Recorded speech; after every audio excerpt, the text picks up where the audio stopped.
Assalamualaikum warahmatullahi wabarakatuh. Alhamdulillah, we are on the end in the program Men in Nature. Before we continue the discussion,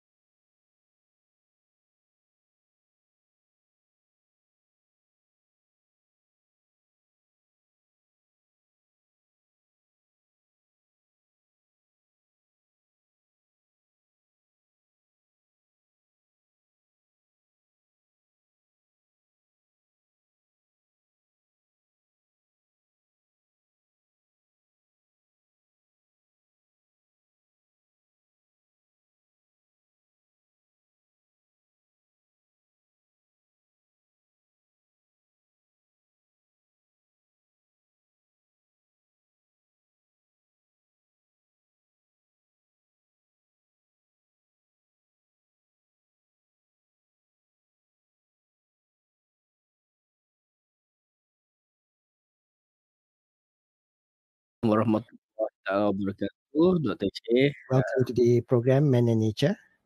Thank you, Dr. Sheikh and Radio IKIM for having me today. It's our pleasure. And our topic for today, Dr. Zul, is the link between ESG and climate change. Now, Dr. Zul, the last decade, ESG has moved from being on the periphery to becoming a main. As an introduction to our listeners, could you please enlighten us regarding what is meant by ESG and how it is linked with climate change?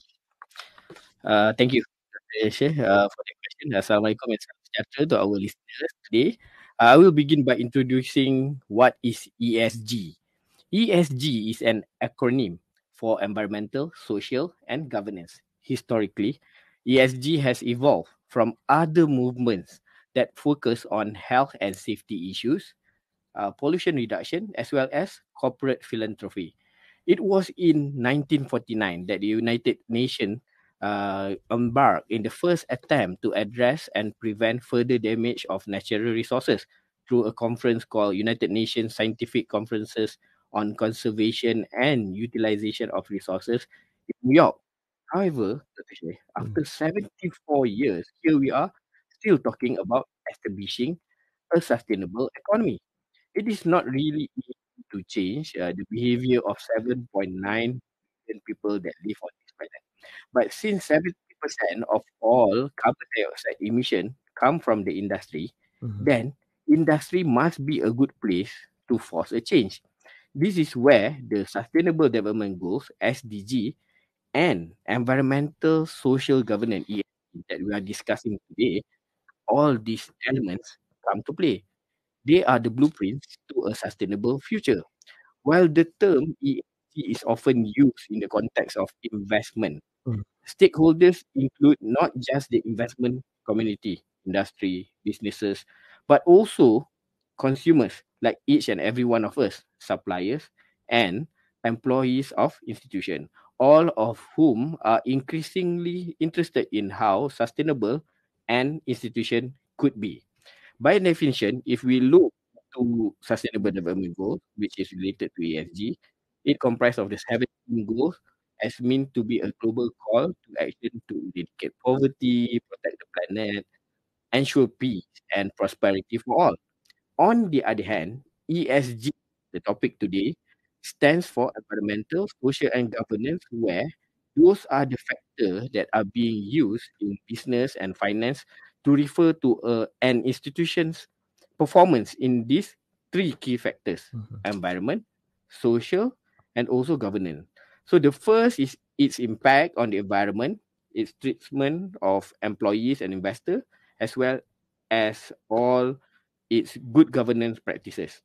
ESG focused investment plays an important role not only on financial return but also on ethical and sustainable operation. It has been well proven that the adoption of responsible environmental and social policies is key to succeed in the long run. However, in Malaysia, Dr. Shay, yeah. if you are a small or medium entrepreneur, SMEs, sustainability has not been or not yet on your radar. However, sooner or later, what used to be a nice to have is now a must have. So, in order for Malaysian products and services to be globally competitive, whether we like it or not, awareness towards ESG must be inculcated to our industries and society. And Dr. Shea also asked me about what is the linkages between Okay. ESG and climate change. Yeah. As a start, I could say that I could quote the research in a study by the London School of Economics in 2016, where the study mentioned that global economy suffers losses up to USD 24 trillion due to climate change. Clearly, ESG could be a guidance to help industries adapt and mitigate climate change threats to their businesses, and we'll explain about it along our discussion today. Inshallah, inshallah. Thank you for that explanation, Dr. Zul. Now, I think it's clear to our listeners that ESG is an acronym which means environmental, social, and governance. Now, essentially, we say that it's a framework that helps stakeholders to understand how an organization manages risk as well as opportunities, especially relating to the three components environmental, social, and governance, which are important factors. Now, now that we know that, how do ESG factors affect efforts to mitigate climate change? This is a problem that we're facing today, and this is something that I think many people can agree that it's no longer a myth.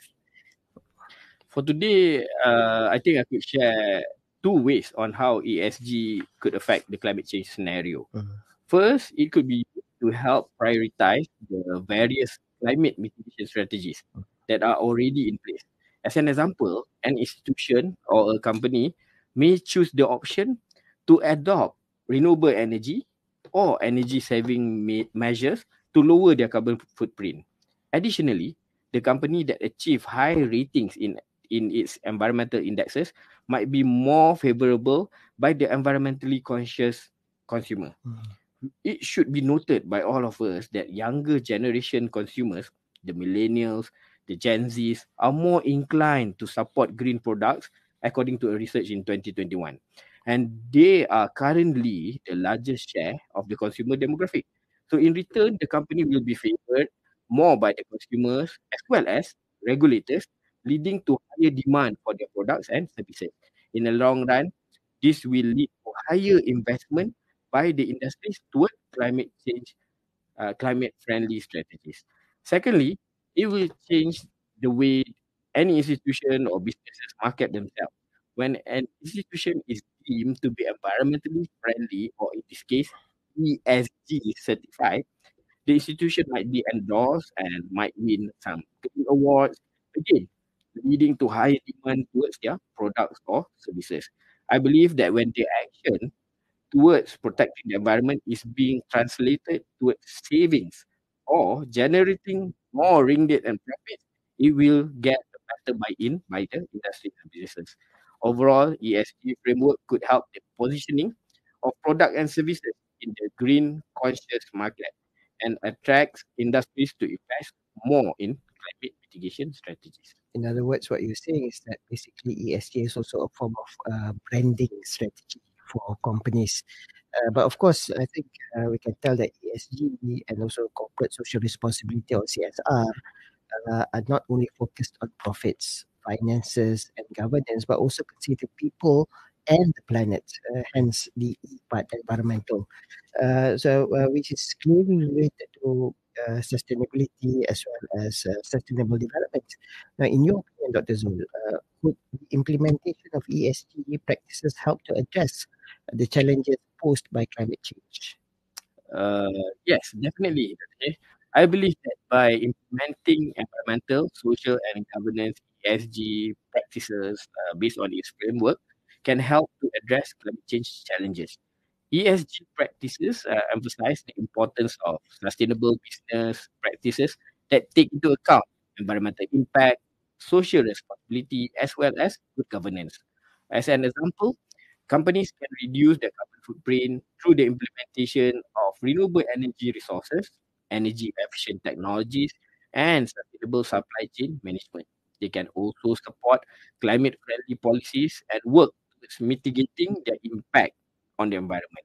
By integrating ESG practices into their operations, companies can play more significant role in addressing the challenges posed by climate change.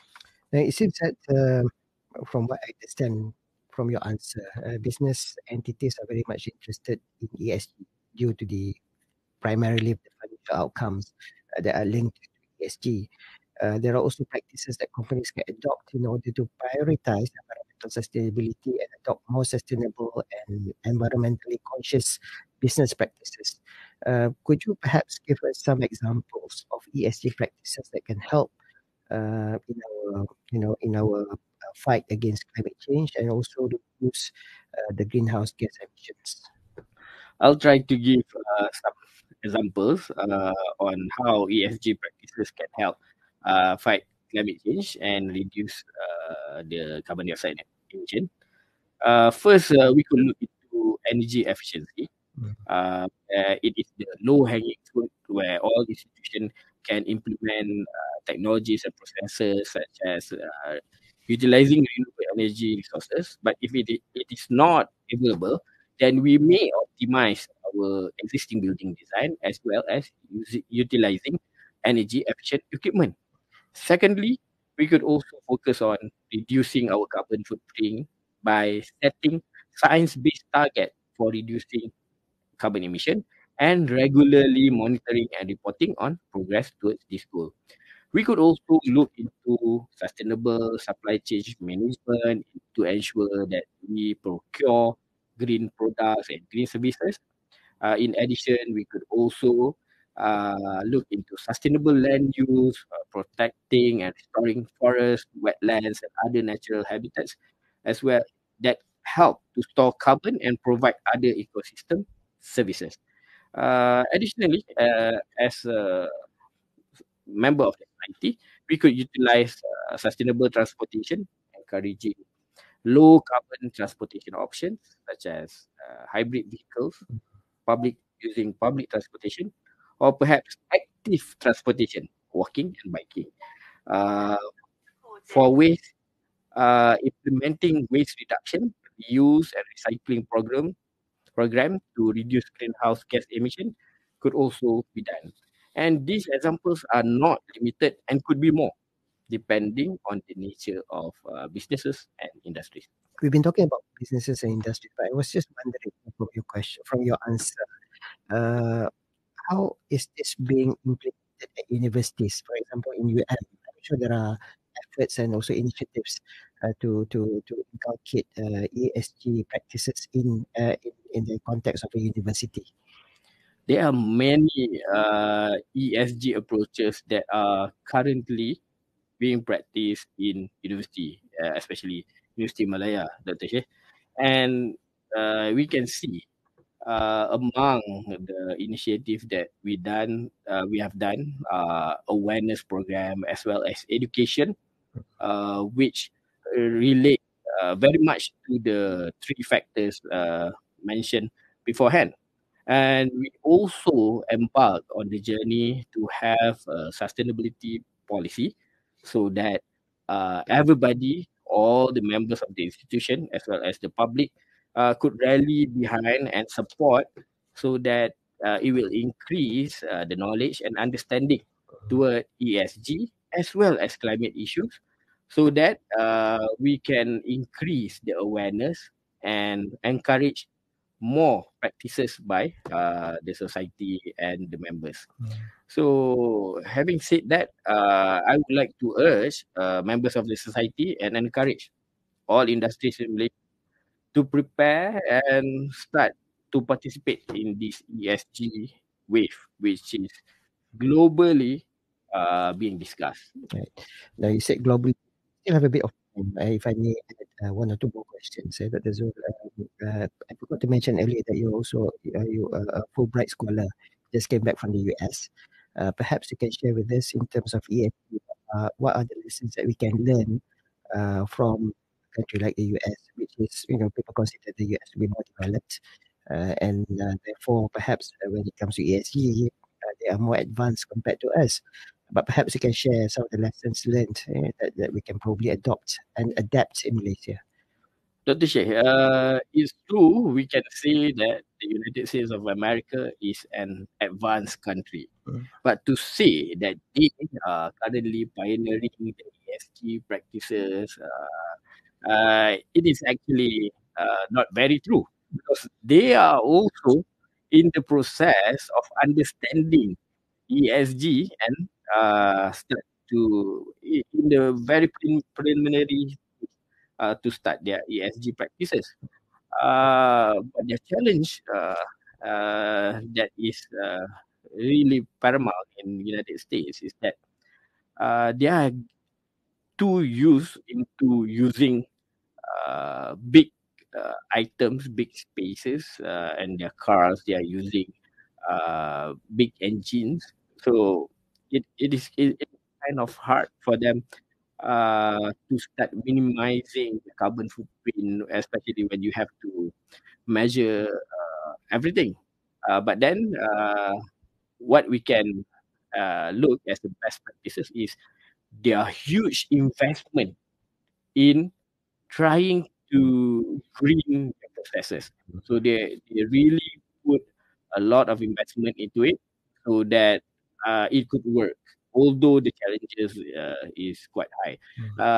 And the United States of America is also similarly with other countries of the world is looking towards the best way in order to utilize ESG in order not only to generate profit but also protecting the environment, ensuring the social balance, and another thing to ensure proper and good governance. Okay. Coming back to Malaysia, okay, uh, with regards to Malaysia, we have the majority of the people here are Muslims, and we depend and we believe in Islamic values and virtues, which I think many of which are related to ESG. So, in your opinion, how can we perhaps use Islamic values and virtues to encourage people here in Malaysia to practice ESG in whatever that we do in ensuring that we do not make things worse with regards to climate change? To tell you, Dr. Sheikh, if we mention ESG, all the three factors kind of very wide and could cover almost every practices of our daily life. And as a Muslim, perhaps I could share a hadith by Prophet Muhammad sallallahu alaihi wasallam, as narrated by Anas ibn Malik radhiyallahu anhu. There is none among the Muslim who plants a tree or sows seed, and then a bird or a person or an animal eats from it, but it is regarded as charitable gift. Sahih al-Bukhari. So through the mentioned hadith, we could see that it demonstrates that every good work and every positive endeavor that we beneficial deed done by any individual will be given a stipulated remuneration and reward by Allah Subhanahu wa Taala.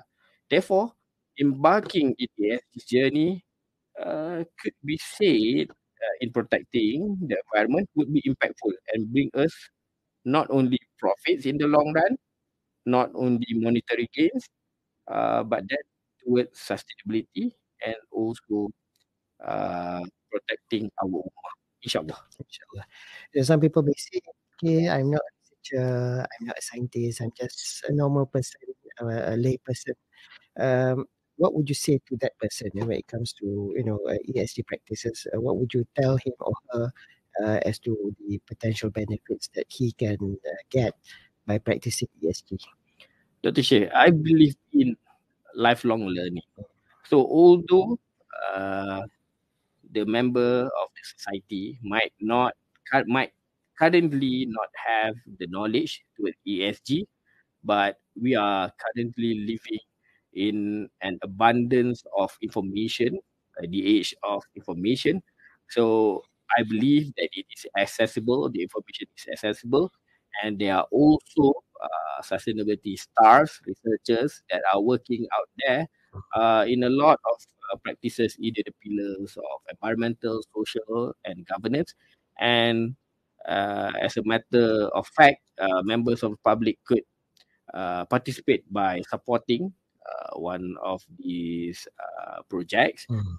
And but first, you have to educate yourself and then choose or embark in all three factors and participate in these ESG practices. Perhaps concluding remark, Dr. Zul, before we end our discussion today.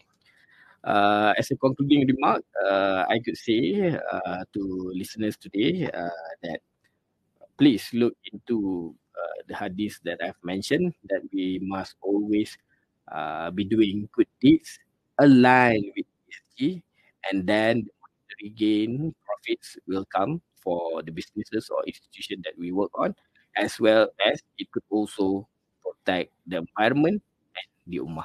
Inshallah. Inshallah. Thank you very much, Associate Professor Dr. Zul Ilham, for sharing on the issue of ESG and climate change. Alhamdulillah, I believe your sharing today in Man and Nature has been very informative as well as beneficial to all our listeners. Now, in relation to our discussion today, I would like to perhaps sum up with what was mentioned by the renowned scholar Ismail Al-Faruqi when he said, "The order of nature is subject to man, who can bring it to it such changes as he wills. All creations is for man and awaits his usufruct of it. Its disposal is utterly at his discretion. His judgment is the only if efficacious instrument of intervention, but nothing relieves him of responsibility for the whole of creation." Now, ladies and gentlemen, in essence, we can relate what Ismail Al Faruqi said to the issue of ESG. We, as the Khalifa of Allah on this world, has the responsibility to look after the world that Allah has given to us. In the current context, by using the ESG framework, it is a practical way to manage our responsibility to the best of our capability, inshallah. With that in mind, we have come to the end of our program for this week. As such, I would like to again record my sincerest gratitude to Associate Professor Dr. Zul Ilham bin Zulkifli Lubis, Associate Professor at the Environmental Science and Management Program, Institute of Biological Sciences, Faculty of Science, University of Malaya, for gracing Man and Nature this week. This program can be followed either on Radio IKIM or IKIM FM's Facebook page. Please share and forward this discussion with everyone so that the benefits can be more widespread, inshallah. Thank you again, Dr. Zul. I hope to see you again in future editions of Man and Nature, inshallah. Inshallah. That's all that time that we have for this week's edition of Man and Nature.